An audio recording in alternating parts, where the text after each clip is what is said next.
Bismillahirrahmanirrahim. Assalamualaikum warahmatullahi wabarakatuh.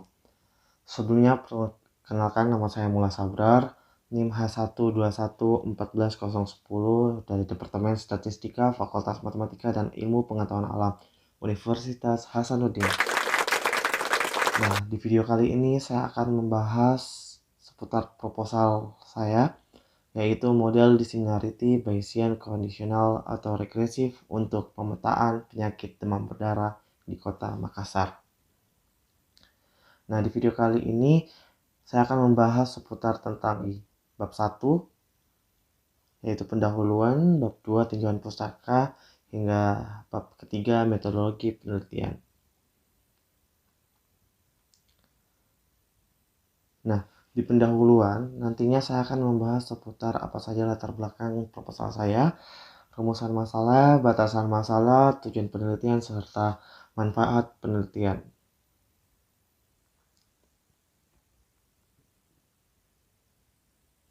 Ya, adapun latar belakang skripsi saya yang pertama, di tahun 2004 Departemen Kesehatan Republik Indonesia menyatakan bahwa penyakit DBD disebabkan oleh virus dengue, dan itu sangat betul, di mana Departemen Kesehatan Republik Indonesia di tahun 2013 juga menyatakan bahwa sebagai kota tropis, Makassar menjadi kota yang rawan terhadap DBD.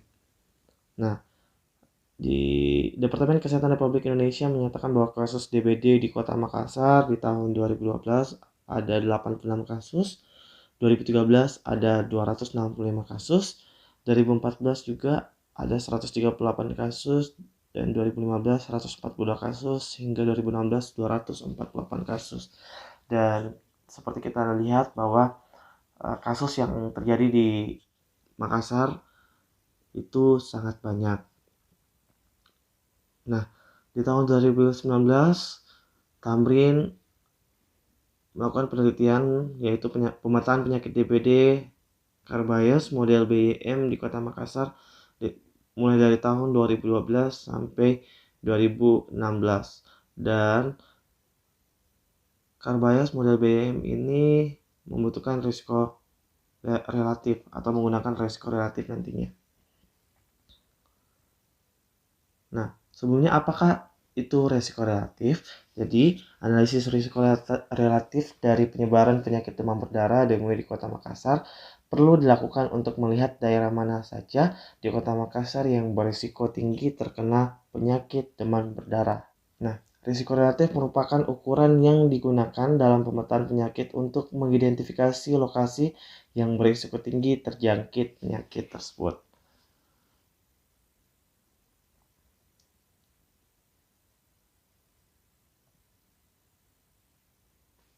Nah, selanjutnya saya akan membahas penelitian-penelitian yang telah dilakukan sebelumnya yang menggunakan Bayesian CAR model. Nah, untuk yang pertama itu Sonengsi and DKK di tahun 2016 telah menaksir angka risiko relatif, yaitu dengan menggunakan Bayesian conditional atau regresif atau CAR.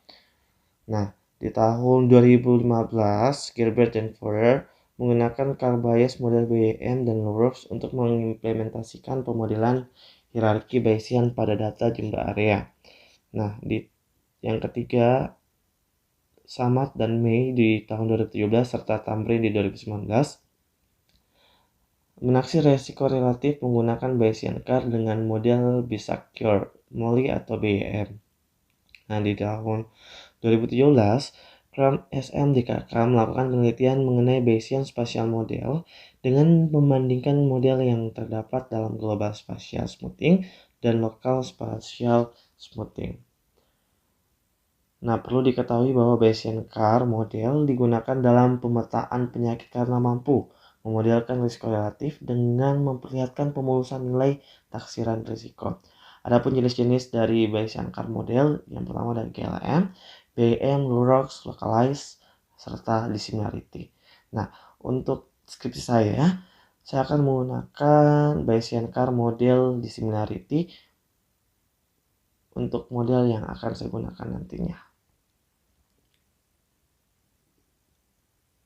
Nah, untuk di pendahuluan, Rumusan masalah saya yang pertama bagaimana mendapatkan estimasi risiko relatif model dissimilarity menggunakan metode Bayesian CAR. Yang kedua, bagaimanakah memetakan area risiko penyakit DBD di Kota Makassar. Nah, adapun tujuan penelitian dari rumusan masalah yaitu yang pertama mendapatkan estimasi risiko relatif dengan menggunakan metode Bayesian Conditional Autoregressive atau CAR model dissimilarity. Yang kedua, memetakan area risiko penyakit DBD di Kota Makassar.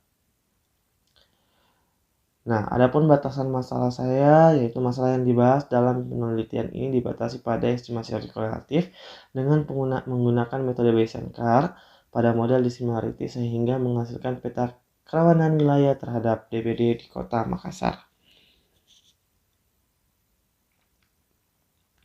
Nah, adapun manfaat penelitian nanti saya yang pertama mampu mengaplikasikan model spasial dengan menggunakan metode Bayesian CAR dengan model dissimilarity.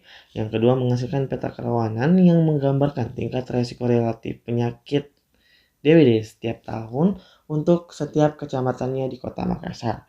Yang ketiga, memberikan informasi untuk dijadikan bahan acuan awal dalam penanganan penyakit DBD sehingga diharapkan dapat mengurangi penderita penyakit DBD di Kota Makassar.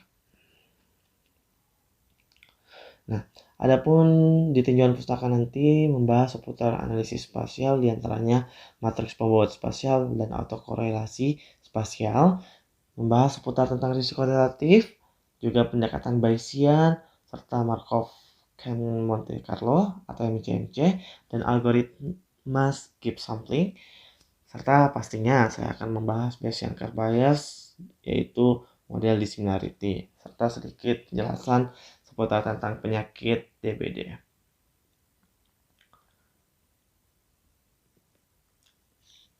Nah, adapun metodologi penelitian mulai dari sumber data, variabel penelitian, serta metode analisis data akan saya bahas selanjutnya. Nah, sumber data yang pertama data sekunder penderita penyakit DBD di Kota Makassar yang diperoleh dalam buku Kota Makassar dalam angka 2017 yang diterbitkan oleh BPS Kota Makassar. Yang kedua, data jumlah penduduk tiap kecamatan yang diperoleh dalam buku Kota Makassar dalam angka 2017 sebagai indikator yang menentukan nantinya nilai dari risiko relatif.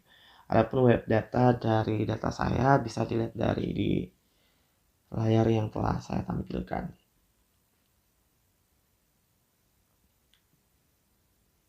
Nah, variabel penelitian saya nantinya ada dua, yaitu variabel acak dan juga variabel spasial. Yang pertama variabel acak yaitu jumlah kasus penyakit demam berdarah yang saya notasikan dengan Y, serta lokasi dinyatakan dalam kecamatan Kota Makassar yang menyatakan jumlahan penderita penyakit demam berdarah atau penyakit DBD yang saya simbolkan dengan S. Nah, adapun metode analisis data atau alurnya nanti yang pertama saya akan menentukan matriks pembobot spasialnya dulu, terus melakukan standarisasi baris matriks jika perlu. Yang ketiga, pengujian autokorelasi spasial dengan uji Morans pertama, terus pengujian hipotesis terhadap parameter nantinya. Selanjutnya saya akan menentukan model dissimilarity dengan menggunakan metode Bayesian CAR. Nah, selanjutnya setelah itu kita tentukan distribusi priornya, terus distribusi posterior menggunakan simulasi MCMC, serta selanjutnya menentukan estimasi risiko relatif. Nah, dari risiko relatif nantinya kita akan menentukan kecamatan mana di Kota Makassar yang berisiko tinggi terkena penyakit demam berdarah. Nah, step terakhir yaitu menetasikan model dissimilarity dan melakukan pemetaan dari risiko relatif yang telah atau dihasilkan. Nah, adapun model umum Bayesian CAR, model dissimilarity, untuk model umumnya Bayesian CAR seperti di sebelah kiri sini, dan nantinya itu akan dijabarkan dengan CAR dissimilarity nantinya. Nah, adapun Bayesian CAR model dissimilarity itu terbagi dua nantinya. Ada model biner dan model non-biner. Dilihat dari layar bentuknya. Nah, adapun daftar pustaka bisa dilihat di layar juga.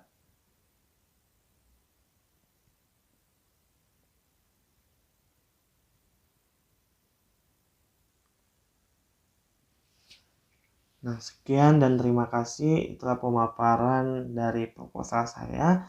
Semoga nanti untuk bab selanjutnya bisa dipermudah dan juga bisa diberi kelancaran. Terima kasih banyak.